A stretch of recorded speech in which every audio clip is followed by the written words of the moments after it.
Self-defense. We all know the obvious benefits that you get from being able to defend yourself. You can make sure that you stay safe. You can make sure that your loved ones stay safe. But turns out there are a lot more benefits that you get from being able to defend yourself other than actually defending yourself.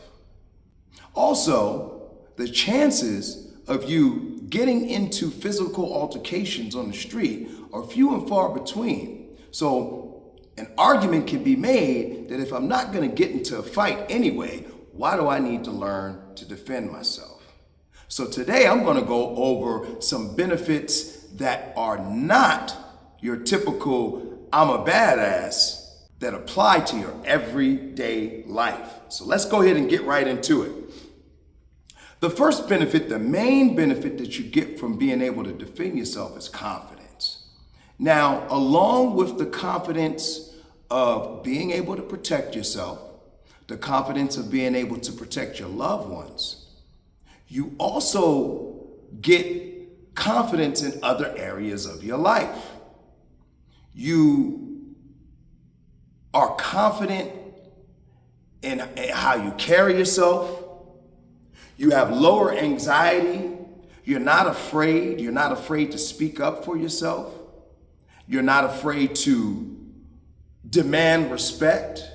You're not afraid to walk around on the streets. And a lot of that confidence that you get from being able to defend yourself actually spills over into other sorts of confidence.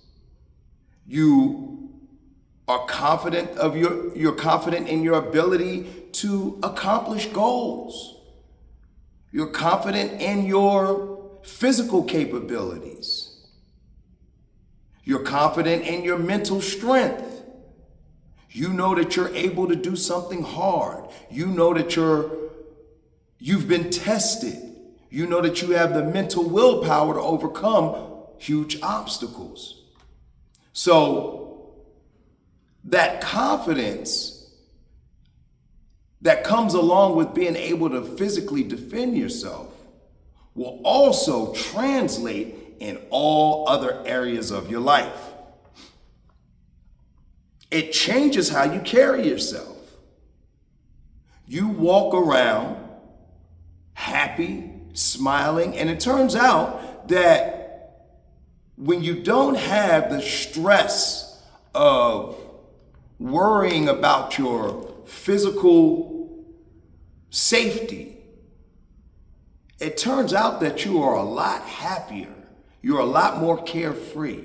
And all of this confidence that you get from being able to defend yourself will start to show itself in your everyday life. Things don't get on your nerves like they used to. It's easier to look at the bright side of things. These are all things that stem from you being able to defend yourself.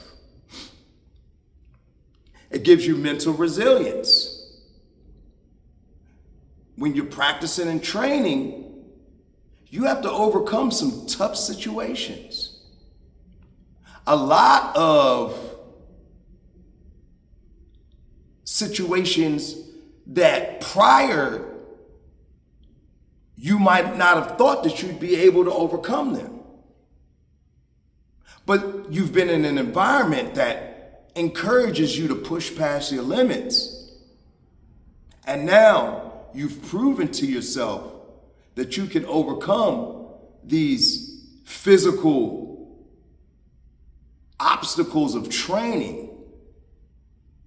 And again, it translates over into other aspects of your life. You're able to stay calm under pressure. You know, especially when you're sparring, you got somebody trying to punch you or choke you, and you're able to stay calm and relax, not overreact. Your threshold for stress ends up raising. And it just gives you a lot more mental resilience, which translates over to all other aspects of your life. It makes you better at decision making.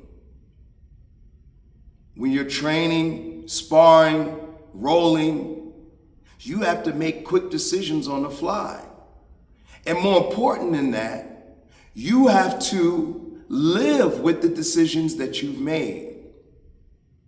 A big part in being able to make decisions is the ability to live with the decisions that you've made. Is to say, this is what I decided to do and I'm going to see it through. It's less about making the right decision and it's more about making decisions.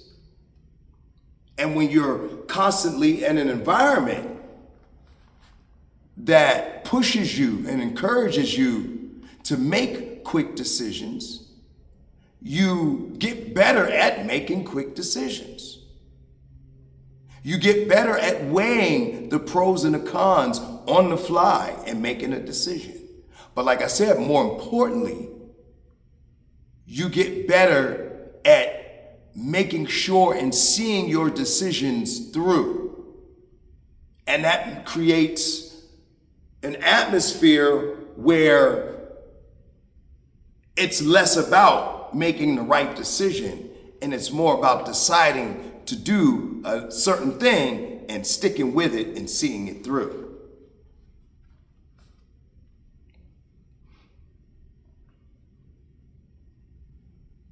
It's awesome for your health and your longevity.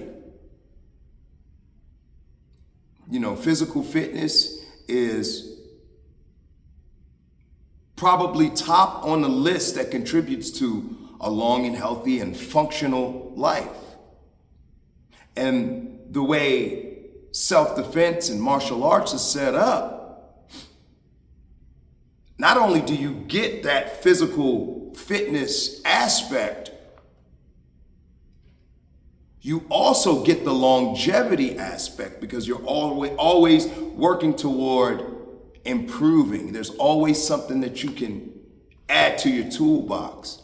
There's always a next level. You're working with a goalpost that's constantly being moved forward.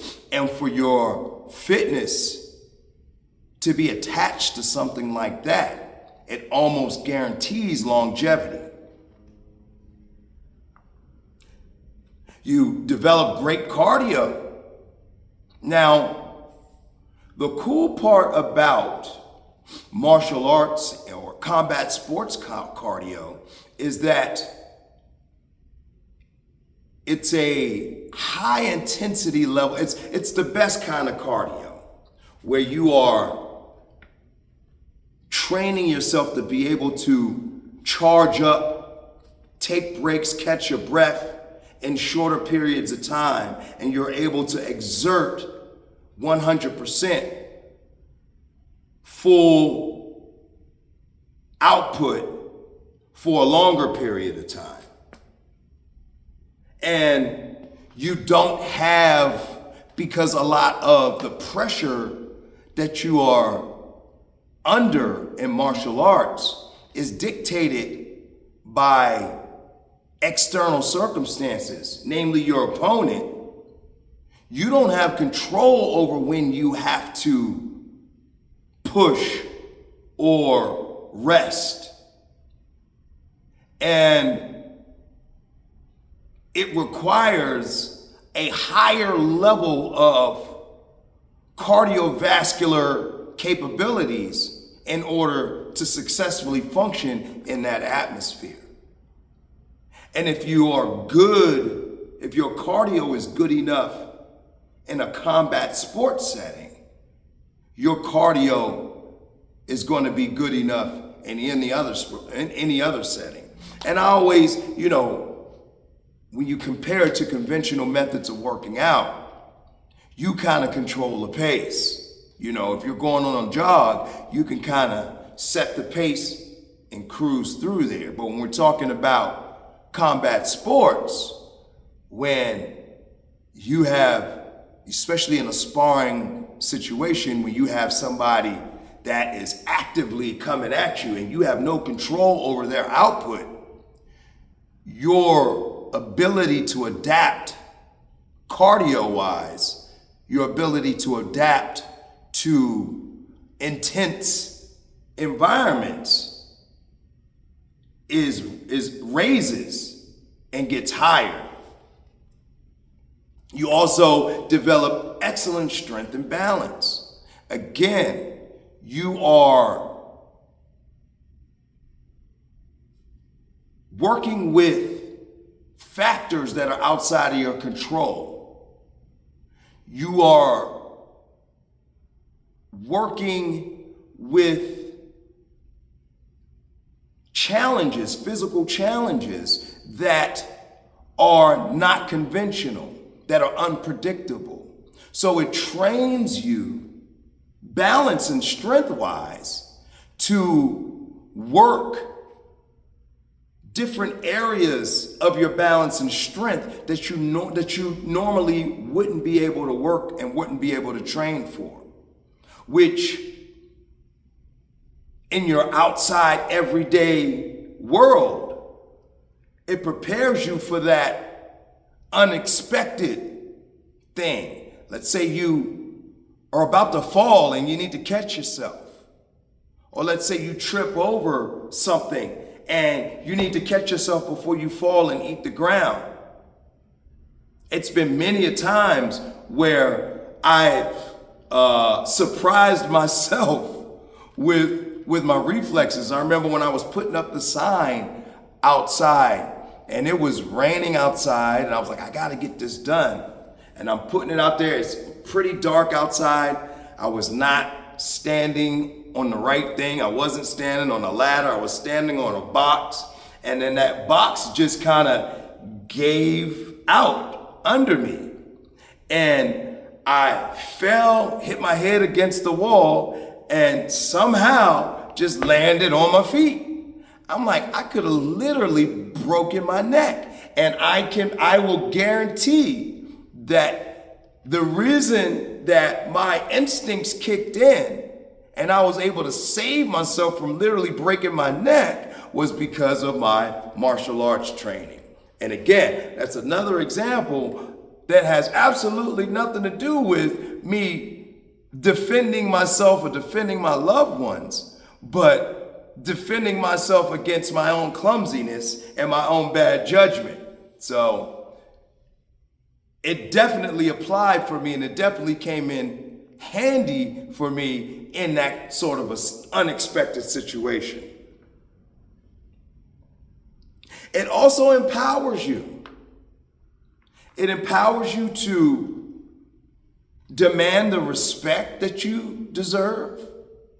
It empowers you to set the boundaries that you need to have set in your life. You know, I wrote a short thing on social media last week about how martial arts allows me to genuinely be the nice person that I'm meant to be. In order to be a nice person, you have to have firm boundaries. And in order to be genuinely nice, it cannot be done from a go along to get along standpoint. It has to be genuine. You should be able to say that these are my boundaries. And with martial arts, because the fear of physical harm is minimal, you can actually set those boundaries without overreacting and being extra aggressive about it. You can leave it up to them and say, hey, if you can't respect my boundaries, whether you like it or not, that's on you. And you can say it with a smile on your face. You know, it's I think a big reason why people don't feel comfortable enforcing boundaries is that they feel like they have to be aggressive about it. They feel like they have to be an asshole about it. And when you understand and you have the confidence of someone who knows how to defend themselves, you don't have anything to worry about. If they don't like it, they don't like it. And when it all boils down and when it all is said and done, they can't beat your ass and force you to do it. So even though that sounds silly and immature, on a primal level, that's what the fear of physical harm is a primal instinct that we have. And when you can minimize that, it gets rid of a lot of other fears. You're not worried about, is this person going to be dissatisfied with me? Is this person going to be angry with me? Is this person going to be upset with me?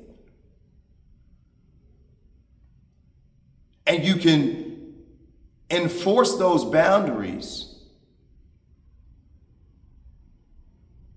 and you can do it in a way that isn't aggressive. You can do it with the biggest smile on your face because you have nothing to worry about. So, yes, understanding how to defend yourself and knowing how to physically defend yourself does have the obvious benefits of you know how to keep yourself safe, you know how to keep your family and your loved ones safe. But the truth of the matter is that the chances of us getting into physical altercations are few and far between. And I say this all the time, the more you understand how to defend yourself, the less likely it is for you to have to resort to it. So if we know that that's not going to be the main benefit that we're going to be reaping from understanding and knowing how to defend ourselves, we should also highlight the other benefits that we get from learning how to defend ourselves. All right, guys, gotta run. Coach Sully, Reps of Sweat Martial Arts and Fitness. This was Matt Chat.